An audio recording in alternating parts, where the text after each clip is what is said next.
Good evening, everyone. Thanks for joining us again. My name is Steve Mattiusi. I'm the Manager of Visitor Experience at the BYTOWN Museum. And thanks again for joining us for our latest installment of the Beyond BYTOWN virtual talk series. As always, I'd like to begin with a land acknowledgement, of course. The city of Ottawa is built on unceded Algonquin Anishinàbe territory, and the peoples of the Algonquin Nation have lived on this territory for millennia. Their culture and presence have nurtured and continue to nurture this place. I'd also like to say thank you to our sponsor, Hybrid Construction, for their generous support of this virtual talk series.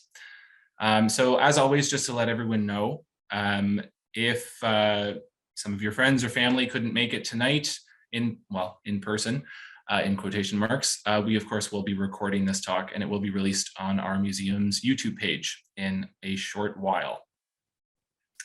So of course, Remembrance Day is just over a week away. And in the spirit of remembering those lost to war and conflict and those currently serving our country, we're joined tonight by guest speaker Stacey Barker. Stacey is an arts and military historian who has worked in public history for over a decade. She's contributed to many exhibitions at both the War Museum and the Canadian Museum of History, including the World War Women exhibit in 2015-2016.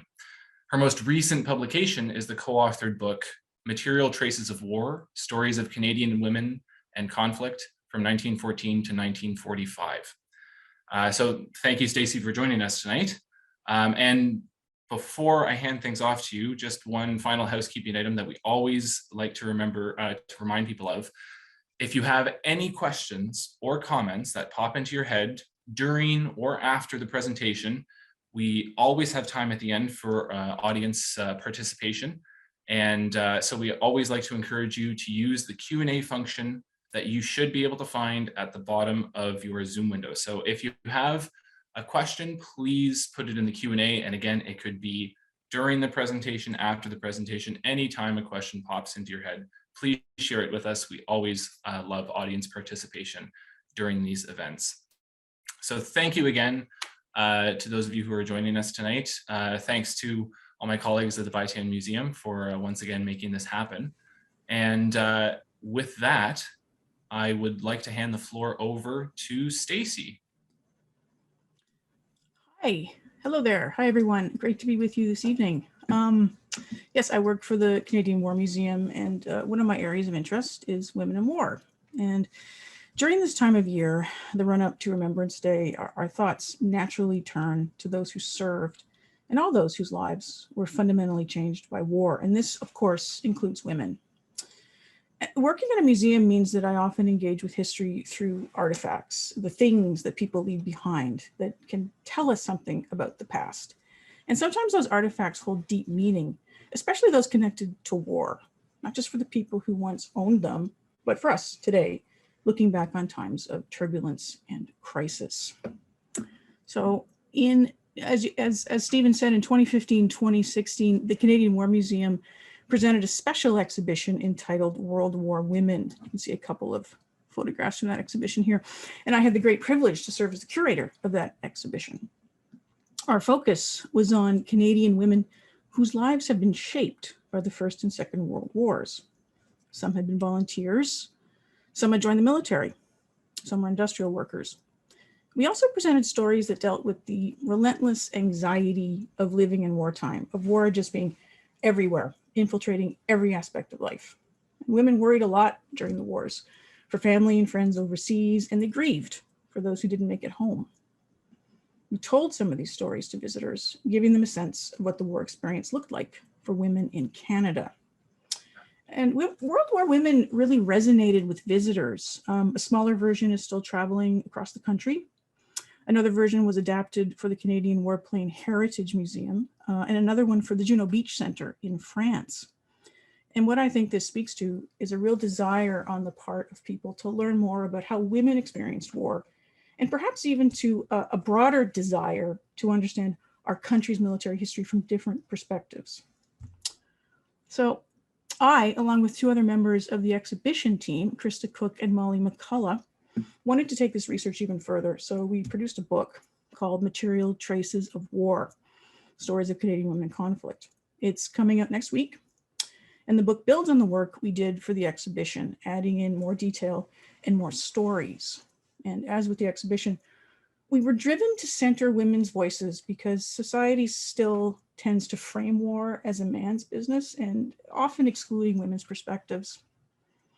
And our work rests on the premise that every woman who lived through these times has a war story to tell. And by using objects and other materials that they left behind, coupled with research, we can reconstruct some of those stories and add them to our collective history, creating a more comprehensive and accurate portrait of Canada in those years. So what I'd like to do here tonight is just talk a little bit about the process of finding the stories and telling them, and to share some of those stories with you. And most of the stories in the exhibitions and in the book came out of the collections of the Canadian War Museum and the Canadian Museum of History. And while it is fair to say that the majority of the War Museum collection reflects men at war, it turned out that we had a lot of women's stories to choose from. Military stories being most common, but we also dug out artifacts, photographs, and archival materials relating to women in the workforce, volunteers, quite a bit of stuff relating to grief and loss. And these big themes became the way we arranged and conceptualized both the exhibitions and the book. So what kind of artifacts did we uncover? What are some of the stories we told? So in many ways, this was an exercise in looking for the women. Often when we looked closely into the history of an object, we uncovered a connection to women that was not altogether obvious. For example, a lot of you are probably wearing one of these on your coats right now. You can see on the screen, this is an example of an early poppy badge made in a vet craft shop by First World War veterans, probably in the mid-1920s. And you can see that it very closely resembles the one that we wear today. But on the back, it has the logos of Vetcraft and the Canadian Legion, who ran the campaigns. They still do. So how do we connect this to women and war? Some of you may know this woman. This is Ottawa's own Lillian Freeman, and she's sometimes known as the Poppy Lady for her longstanding support of and leadership in the annual Poppy campaigns that began in the 1920s to raise funds for veterans. Her husband, A.J. Freeman, was a very well-known Ottawa businessman.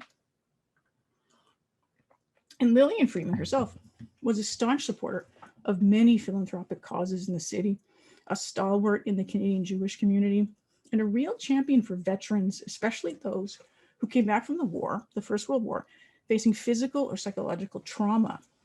And Vetcraft, some of you may know, was a program that allowed veterans to earn income in small-scale manufacturing. And the poppies for the annual campaigns were one of the items that they made. This photo actually here from the Ottawa Jewish Archives is some of the first poppies, and I believe these are the ones that came over from France for the very first campaign. I'm not certain. So when you take an object like a poppy, you can interpret it in many different ways. You can talk about remembrance. You can talk about veterans, but you can also talk about the women who were integral in running these campaigns and providing a tremendous amount of unpaid volunteer labor because they felt so strongly that the veterans in their communities should be supported. And another object we feature in the book, and this is one of my favorites, this is also connected to Lillian Freeman. It's from the Canadian Museum of History collection, and it's a souvenir, a paperweight perhaps, created from the debris left over from the devastating fire that destroyed Centre Block of Parliament in 1916. It's actually made from wood from Sir Wilfrid Laurier's office door, and on the back there's a piece of copper from the roof, and it was sold by the Ottawa Women's Canadian Club to benefit prisoners of war. Lillian Freeman was a member of the committee that came up with this idea. You can see the little newspaper clipping from the Journal that talks about this. In many ways, I believe that Lillian Freeman exemplifies the volunteering role that many women, many women adopted during the wars as a way of doing their bit. Some women, of course, chose other wartime paths, such as serving in the military. And until 1941, 1942, when the Canadian Women's Army Corps, the Royal Canadian Air Force Women's Division, and the Women's Royal Canadian Naval Service were established, the only path to military service for women was as a nurse. And even then, you had to be a professional graduate nurse. So what do we have on screen here? Now, there are a lot of uniforms in the War Museum collection. This one has a neat story to tell. It's a battle dress uniform, and apart from its small size, which you can't really tell here in this photo, but trust me, it's very wee, it looks pretty identical to those worn by male soldiers. But if you look closely, you can see the shoulder titles of the Royal Canadian Army Medical Corps. And looking at this uniform, that opens up the possibility that it belonged, in fact, to a woman, and it did. It was worn by Lieutenant Nursing Sister Mary Adelaide Cooney, and she went overseas with the number 14 Canadian General Hospital, which was raised in Montreal. And she was eventually awarded the Royal Red Cross, second class, for her work in an operating room close to the battlefield. Nurses like Cooney, who were posted overseas, posted to theaters of war, I should say, were issued with these more practical battle dress uniforms. And it was an attire that contrasted sharply with their classic nursing uniform. You can see in the portrait, that's a formal portrait of Mary Adelaide Cooney. It's so different from the battle dress.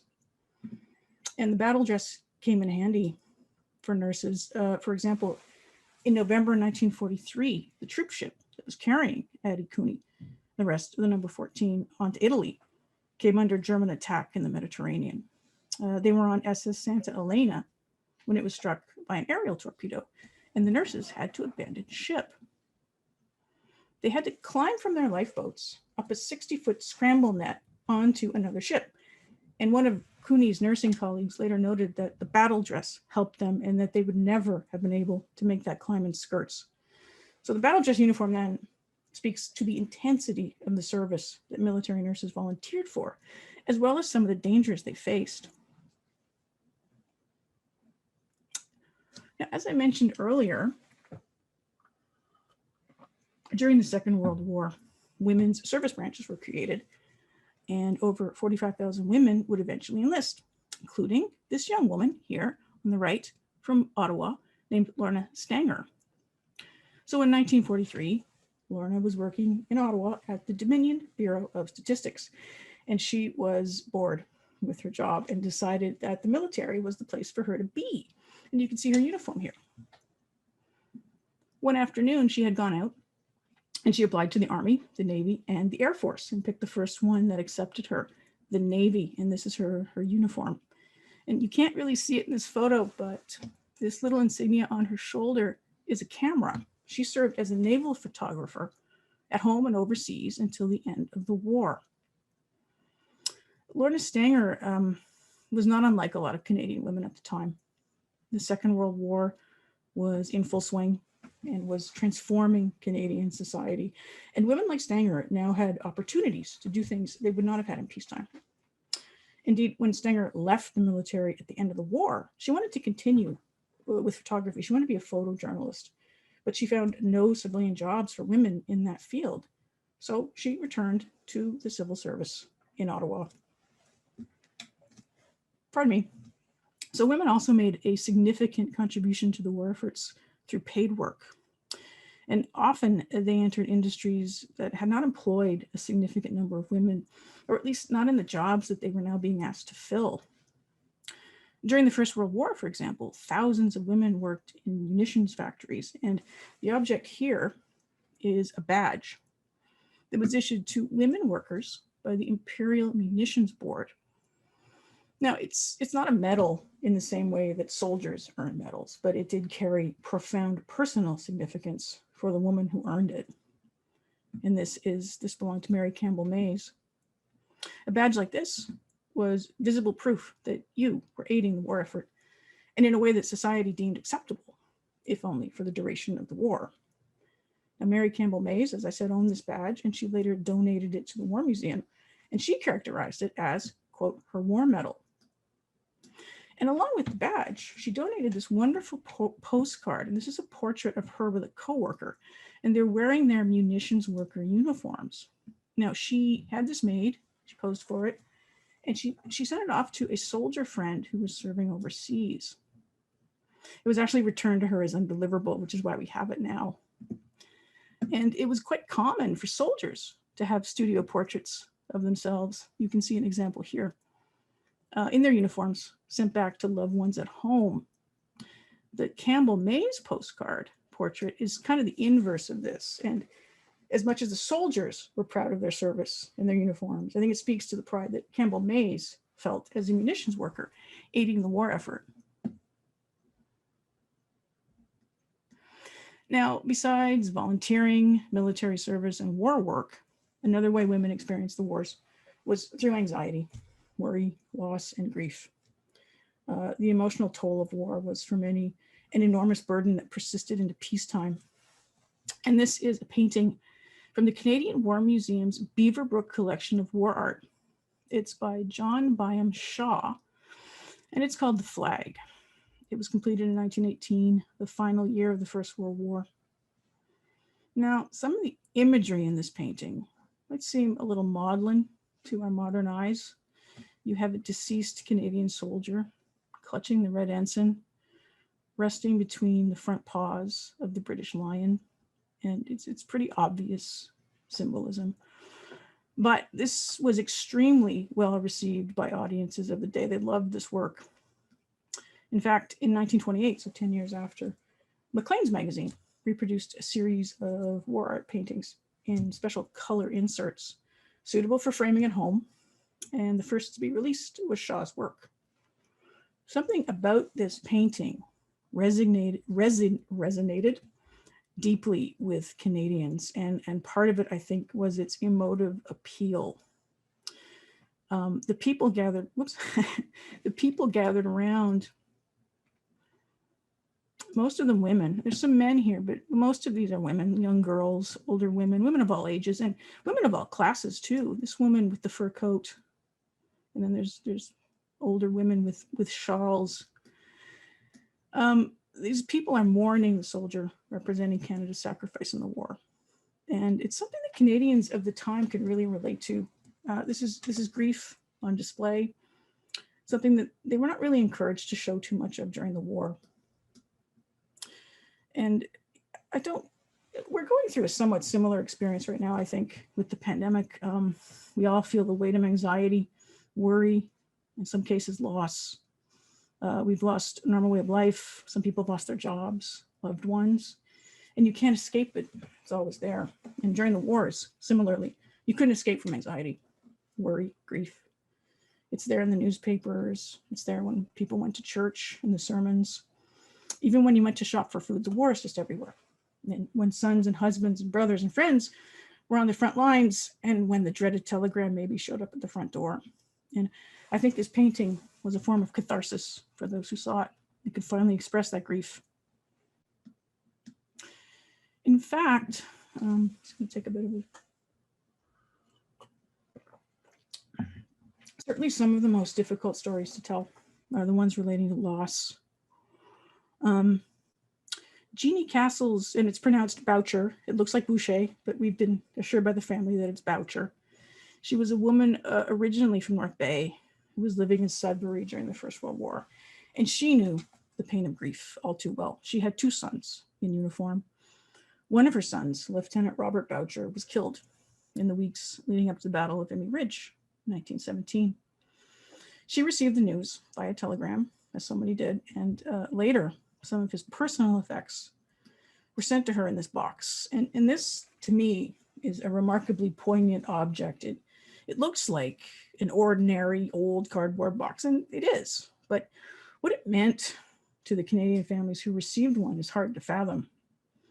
Bodies, of course, were not returned home, and all that remained for loved ones were the objects, the personal effects that could be retrieved and sent back to them. According to the Boucher family, this box contained his wallet, checkbook, some greeting cards, a flashlight, some souvenirs, and a good luck charm. Somewhat closer to home, Ottawa, during the Second World War, Alta Wilkinson, who lived in the Glebe, had two sons in service as well. She's here in this picture with her eldest son, Arthur, who joined up very early in the war. He went overseas to England in December 1939. He was named after Alta's brother, who had been killed in the First World War. So he goes overseas, and he spent the next few years in England, like many Canadian troops, training, waiting for action. He was a member of the Postal Corps. But in 1944, he transferred to the infantry, to the Black Watch, his father's regiment in the First World War. His father was also a veteran.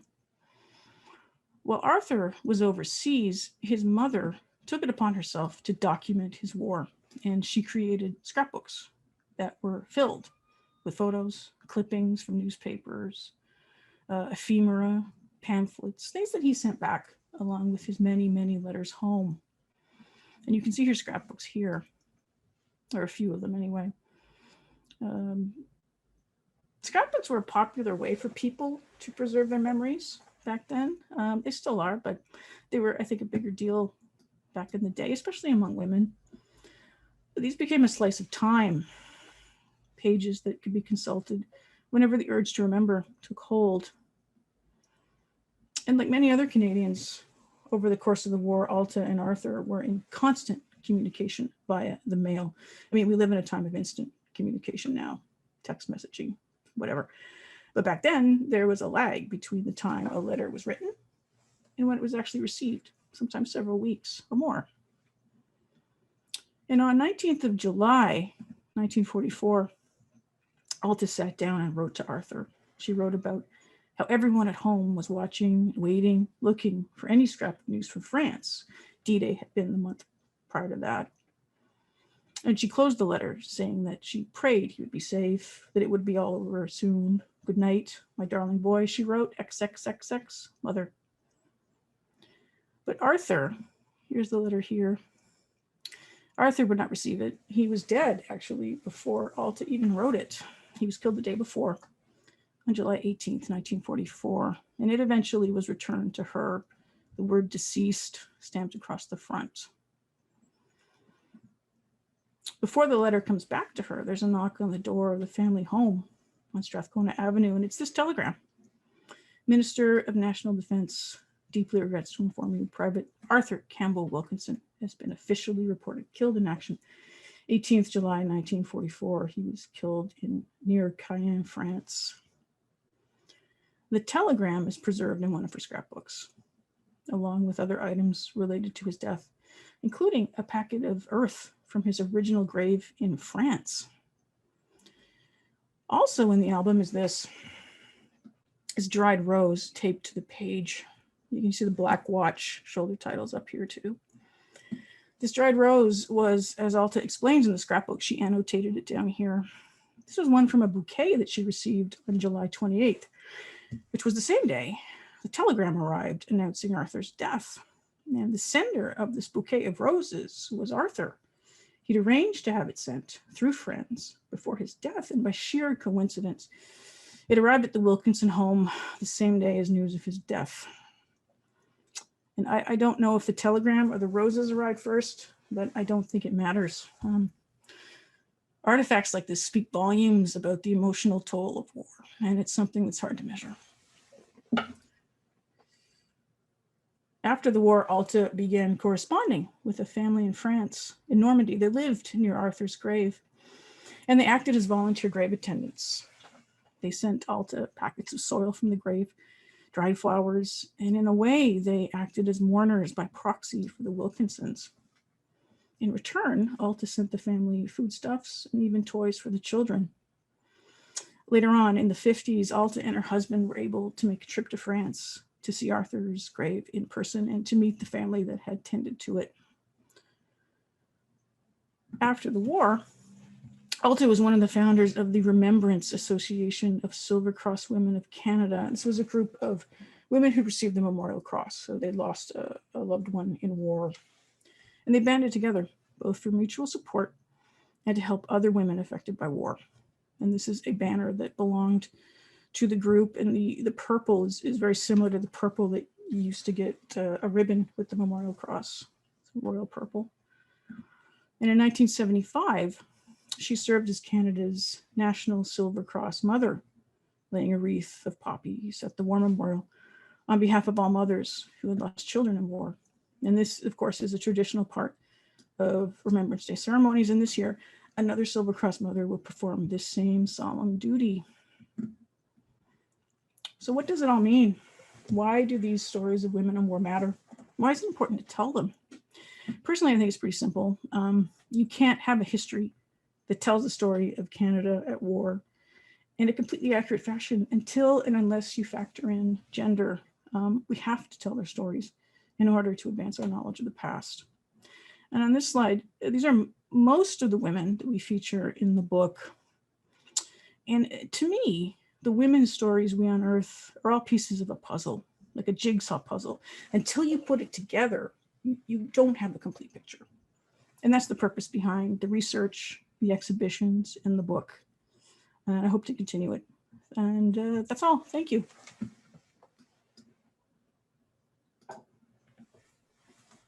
Thank you so much for that, Stacey. That was for the history and for sharing the pretty remarkable stories, individual stories. I think that's, speaking for myself at least, although I think a lot of people would share this, it's always one thing to, read about the history and, generally in the events of the time. And it really brings it home when you have the picture of the person, the name of the person, you hear about their family, so that was really fascinating. So thank you so much for that presentation and for sharing those images and those artifacts with us as well. At the moment, what I'm going to do is, because my colleague Renee and I have some of our own questions before we get right to the audience. So at the moment, I'm going to pass things off to my colleague Renee, who will start us off with a few questions that we have for you, Stacey. Sure. Thank you again, Stacey. It was truly such a fascinating presentation and really does bring to light a lot of things that we look over when we, take this time to remember war. So kind of talking about that research, I imagine that you were presented with many challenges in the research and collection of these stories. And I would like to ask, what are some of the strategies or research tools that you use to uncover these individuals and artifacts? Well, when we developed the original exhibition, we needed to look deeply into our collections at the War Museum and also the Museum of History to see what we had that related to women in war. And that was really the first step. We were very fortunate that for several years prior to this, there had been a small group of researchers and curators at both museums who were studying women in war and had been looking into the collection, so that when we began, we had a really good base to start with. And what they did and what we continue to do almost resembled an archaeological dig into the collections. The obvious stuff's fairly easy to identify, uniforms, for example. But there are other women's stories that we found hidden in artifacts as well. And to uncover those, sometimes you needed to, and I think the term used in archival research is to read against the grain of a source. So when you look at a source in a way that is maybe not how they were intended to be read, and you can do that to artifacts too. For example, the personal effects box of William Boucher. I mean, it tells his story, certainly as a soldier, but it also tells the story of his mother. And that's how we presented it and interpreted it. And we actually discovered we had a ton of material, far too much to include in one exhibition or even one book. So we decided that we would only use material that had a named woman attached to it.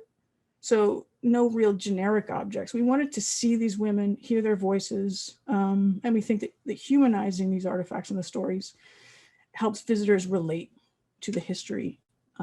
We wanted each artifact to embody the story of a woman and also represent a wartime experience that other women shared. And of course, apart from a name, you also have to have a story to tell. So that's where research comes in and winnows down your pool of objects significantly.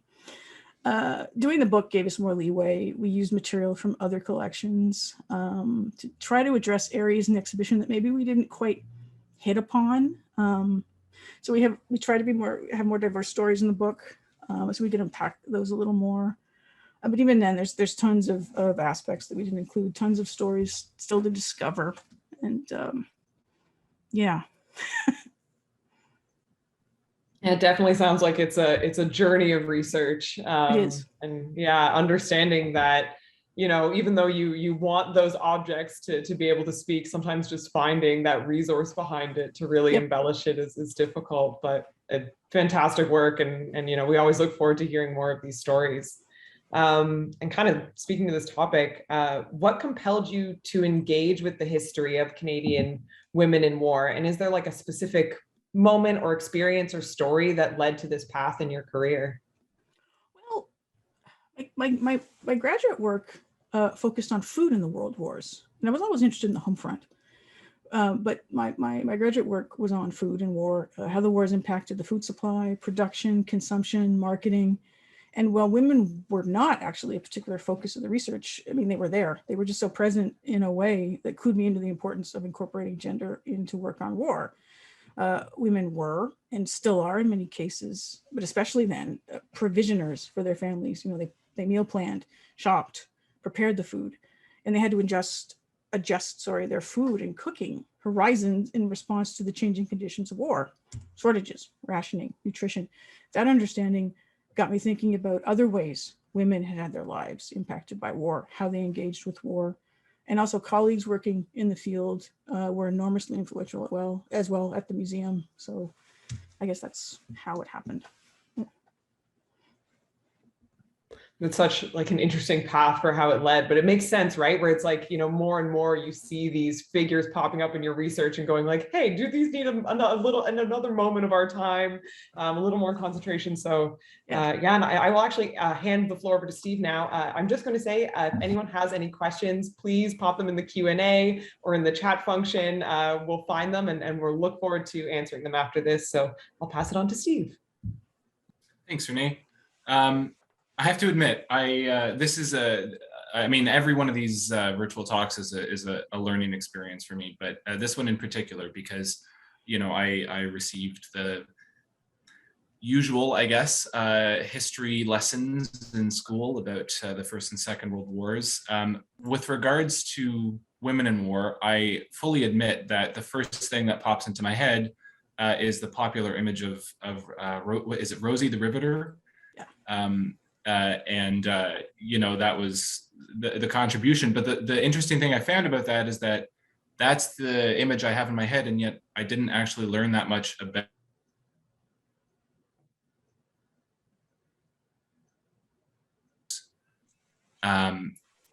But so it's just, there seems to be some aspects of this history, or a lot of aspects of this history, that is overlooked. And that's what I wanted to ask you is, what do you consider to be one of the most overlooked aspects of Canadian women's participation during the First and Second World Wars? Well, oddly enough, I think this is kind of a paradox, because I think this is actually the thing women did the most of. But I think that all the unpaid labor that women engaged in, the volunteering that women did during both war efforts, is what gets maybe not overlooked, but as much as undervalued.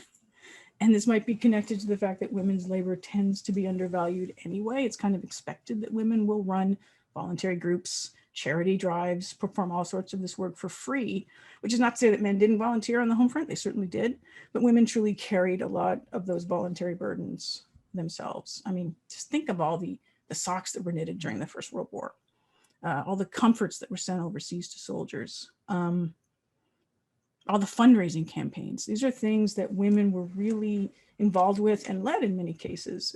They did a mind-bending amount of work for the war efforts.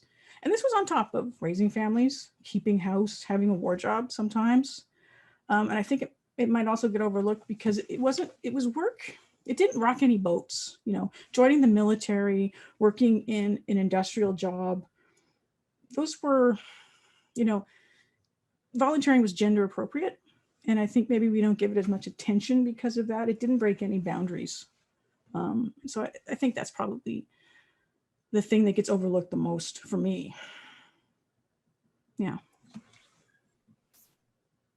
And again, looking back on this sort of history, what do you think has been the most enduring legacy, I guess, of Canadian women in war?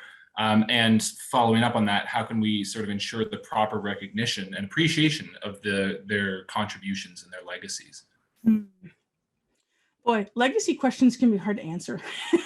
One historian might look at a set of historical events and circumstances and come to a completely different conclusion than someone else looking at the same events. So I'm going to fudge a little bit and say the war has left personal legacies for individual women and societal legacies for women as a group. So on a personal level, I mean, the war has meant that women could engage in activities they've been shut out of previously. So broader military service, certain jobs, but these were only for the duration. And once the conditions of war were over, so too were these opportunities for many. So it's a longer term legacy in that sense. So women are gradually, after the Second World War, women gradually get brought back into the military. They gradually move back into the workforce in large numbers. And whether or not the experiences of the warriors were causative, is up for debate, but there had to have been an impact because they set precedents. And when you prove you can do something, it becomes more difficult for someone to argue against it.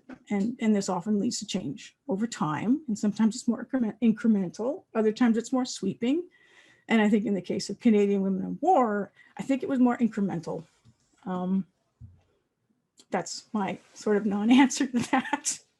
And as for ensuring that Canadians recognize and appreciate the contributions, I encourage everyone to read up on women in war. I think people should probably also, I mean, family history is a big thing now. People are looking into their family trees. But also look into what your forebears did, what their lives were like. Interrogate your own family history. And what did your grandmothers, your great-grandmothers do in wartime? And you might not be able to find that out now. They might have passed. But, you know, make the effort. Look into local histories. What was going on in your own local communities during the wars? What were the women doing? I find newspaper archives are a good source for this because they give you a sense of daily life. They're very instructive for what women were doing. There's always a woman's page. Even the ads can tell you a lot about women's lives in wartime. And just think about the wars in wider terms. Think about the impacts that wars have on everyone who experiences them from all sorts of diverse backgrounds. Those who haven't or who maybe less often make it into the history books. Yeah. Yeah. I guess that's my Oh, it was a answer. fantastic answer. It was a great answer. Yeah, no, I had really two quick follow-ups, if that's all right, Stacey. I think you mentioned early on the I hope I wrote it down correctly. The idea of sort of a relentless anxiety. That was, I just, you know, just a comment on. I mean, that was pretty poignant. I mean, relating it to where we are now, of course, is it's I think a very sensible comparison. But it seems like that also seems like something that might deserve a bit more of the spotlight, I guess. That's just me saying that. But I did actually have a question about the service branches as well, because, and again, apologies, but correct me if I'm wrong, you said that it was only in 41, 42, was it? Yeah. That they actually officially came. So you mentioned incremental change. That seems quite incremental considering the First World War ended in 1918. Yeah.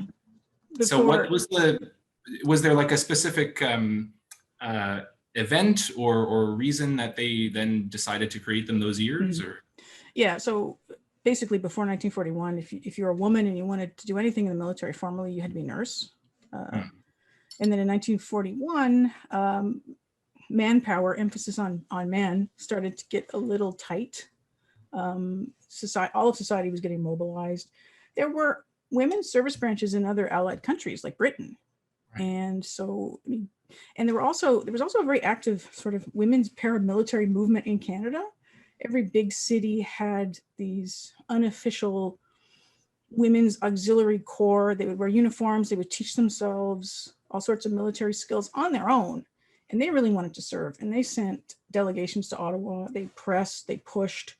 And by 1941, all of these factors kind of came together, and officials who had been really reluctant up to that point, kind of just threw up their hands. Okay, we're going to do it. Let's create these branches. Yeah, okay. Thank you for the answer. I just shaking my head at the reluctance, but yeah. I wasn't there, and you know, that's different time. It's just different a different time. Right? That's it. We do have some questions from Okay. the audience. Yeah, I think we can go in order. That's great. From Charlotte Gray, so a wonderful presentation. Excellent. Charlotte, great. Did you Forward to find the book. Thank you. Did you find many war diaries written by women who served overseas? What is the ratio of male to female original artifacts in the War Museum's archives? Oh, that is a really good question. And it's one that I'm going to write down because I'm going to have to ask our archivist because I really don't know. I suspect that it's heavily skewed towards men because it just seems to be the way that the collections are, but it's changing. There's a concerted effort now to try to find more women's stories and to bring them in. But boy, yeah, I'm going to have to ask the archivist. So I'll get back to you on that. It's sort of a percentage wise, but yeah, it's still, I would say it's still pretty skewed male in terms of diaries. Yeah, for sure.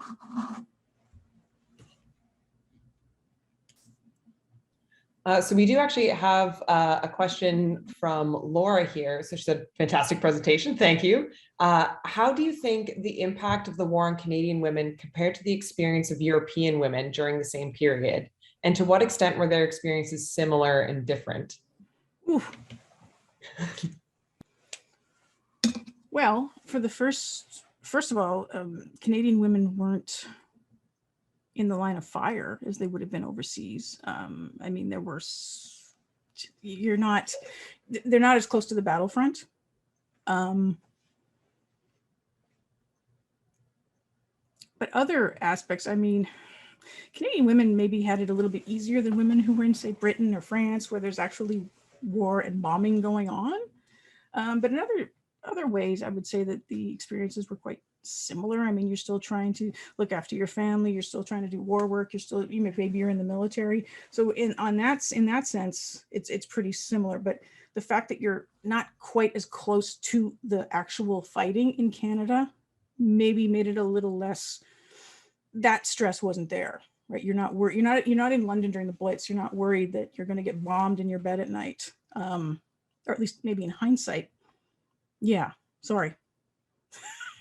That's a hard question to answer. No, and I think you did touch on that question a little bit earlier when talking about those like regiments in 41 and 42, you know, them being mobilized much earlier over in Europe just by that circumstance. Yeah, I think it was perhaps just a little more intense, right? You're so much closer to the action, and in Canada we're a little bit more removed, so maybe we don't feel that urge or that urgency to get everybody, you know, involved to that extent. Although, yeah, I guess it's just struggling with that idea of the unknown then being in Canada versus and so we have another question here from Anastasia. And did you uncover any stories about minority women in Canada during the war? And how did their experiences differ from Anglo-Canadian women? Yeah, I wanted to focus more on our local stories for this presentation because it's the BYTOWN. But in the book, we do talk about Black Canadian women. Minnie Gray, for example, she was from Nova Scotia. She joined the CWAX. She was actually posted overseas. She was trained as a nursing orderly in the Canadian Women's Army Corps. She was posted with the Canadian Women's Army Corps pipe band and sent overseas, and they traveled all around.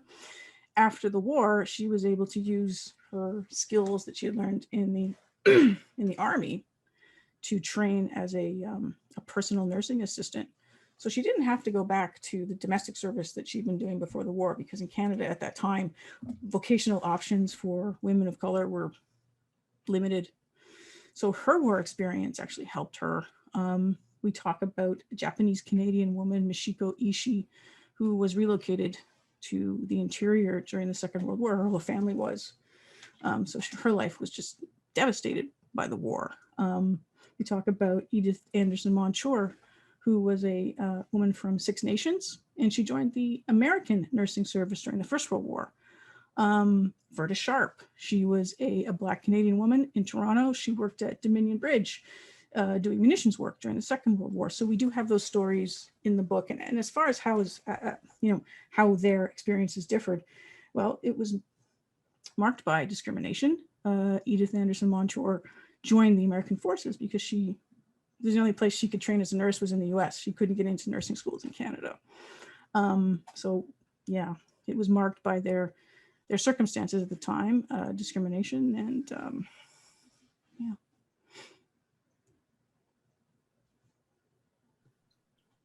Oh yeah, I'm very happy to hear that those stories are included, and I think I saw some recognition in your reading the synopsis of your book coming out. And so I'm going to move over to Shoff has posted this question. So do you have any thoughts around different personal experiences with socially acceptable versus less socially acceptable roles that women took on? Did you find more info around one or the other? Oh, you know, I think what led us to find more info, the military stories were easy to come by. And I think that's, even though the women in the military, they were pushing a boundary, right? This was the first time that they were in service other than nurses. And it was fairly easy to find their stories because they left them behind, because it was almost a novelty. They were very proud of their service. They'd left a lot of memoirs. They donated a lot of things to the War Museum. So their stories were pretty easy to find. It was much harder to find stories about women who dissented, for example, women who were not supportive of the war effort, because we were going at this through artifacts, and people don't leave artifacts all the time for things like that. It was hard to find the volunteering stories also as well. It depends on what kind of artifactual record was left. And so the military service was much easier, but there were also, stories of divorce, prostitution, things like that we didn't cover, that we would love to cover in the future, but we just don't have the artifactual record yet, or we haven't found it, if it's out there. Yeah.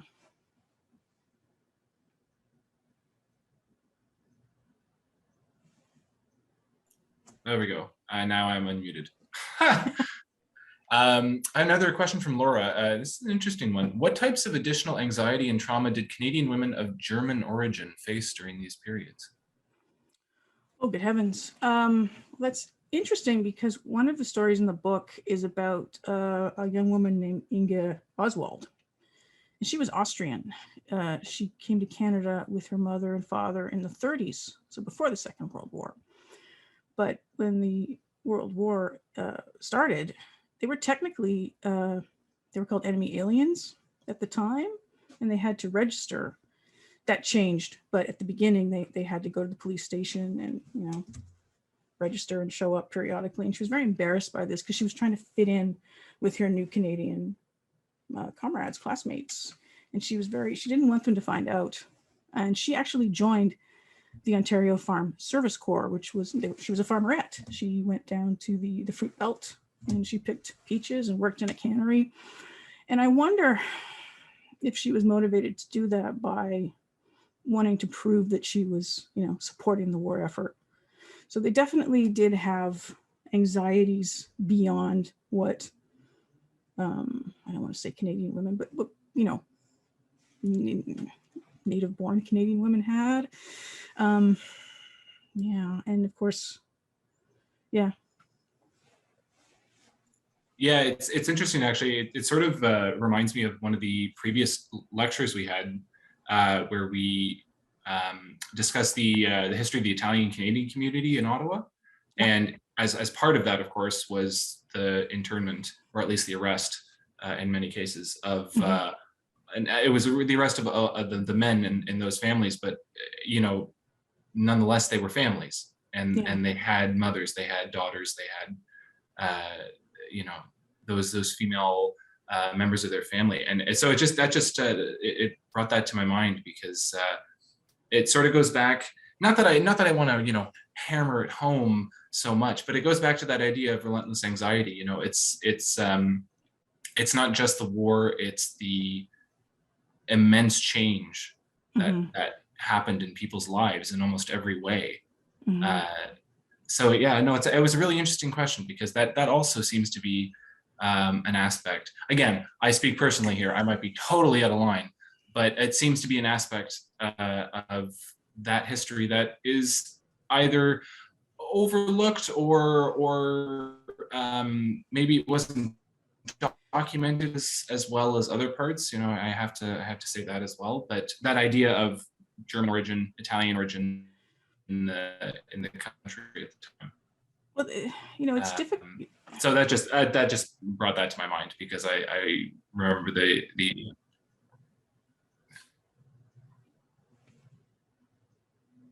So you're breaking up a little bit there.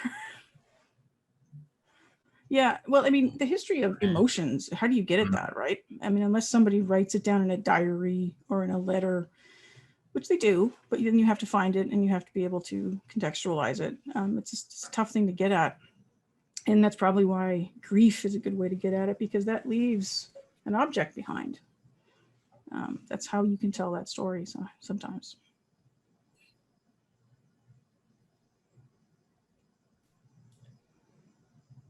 Sorry, I think my coworker is frozen at the moment. We don't, yes. very, very stoic. We actually just had another question pop into the chat here. So we have a question from Bob here, and said, during World War II, there were stories of women involved in espionage. Did you explore this from a Canadian context? Maybe not quite espionage, but we do have a story of a woman named Joan Bamford Fletcher, who was from Saskatchewan, and she went over to Britain in 1941 before the service branches opened here. She joined something called the First Aid Nursing Yeomanry, the Fannies, and they were kind of a paramilitary women's organization. During the Second World War, they affiliated with the ATS, the Auxiliary Territorial Service. And towards the end of the war, she was actually sent over to Southeast Asia to help liberate civilian internees in Sumatra. And so she had to actually convince recently defeated Japanese soldiers to help escort her convoys of, I think they were Dutch civilians who had been held by the Japanese during the war, and she had to liberate them to safety. So maybe not espionage, but certainly a different kind of role for some women, depending on circumstances. And some of the FANY actually were affiliated with the SOE, the Special Operations Executive, that ran agents into France. I don't think she was a part of that, though. Yeah, it is really interesting when you when those questions start to pop up, and truly, how many angles can you view women in war, and definitely these different types of experiences, and ones that, we definitely or more easily, I think, associate with a man's role of engaging in espionage, or, the impact that it has on individuals from certain backgrounds during wars, and who's on which side. Yeah, that's definitely always a big challenge, I imagine. So we're coming up 8 o'clock about now. I was wondering if you have any kind of parting stories that you'd like to share, or if there's anything, whether it's even just direction towards your book or anything like that you'd like to share with the audience tonight. Come to the War Museum. Come visit us. Reserve a ticket and come have a look at all of our stories and our exhibitions. There's some good ones on right now. And yeah, read the book, get it out of the library, buy it, just read it. Learn about women, learn about what they did during the wars, and just broaden your view. And just for our attendees, I will drop some links into our chat. One of which is the University of Ottawa Press, that is publishing Material Traces of War by Stacey Barker, Krista Cook, and Molly McCullough. And then, of course, the link to the Canadian War Museum, where you can, book your tickets if you would like to go and check out some of the exhibitions that they have on right now, and especially in finding ways to connect through Remembrance Day coming up in a week. And I'm not sure if you're able to give your final thanks. I hope I don't cut out in mid-sentence again, but we'll see. But yeah, I did want to say thank you, Stacey, for that excellent presentation, and for plugging your book as much as possible, which is absolutely necessary tonight. Get the stories out there. Exactly. So thank you so much for that. And thank you for agreeing to give the presentation tonight. It was really really great to hear. A really phenomenal presentation. And I'd also like to say thank you. I have to say thank you to all my colleagues at the BYTOWN Museum, as always. Thank you, Renee. And thank you to Rebecca, the Zoom master, and Anu, Robin, and Grant as well. Thank you to our sponsor again, Hybrid Construction, for being so generous in their support of this series.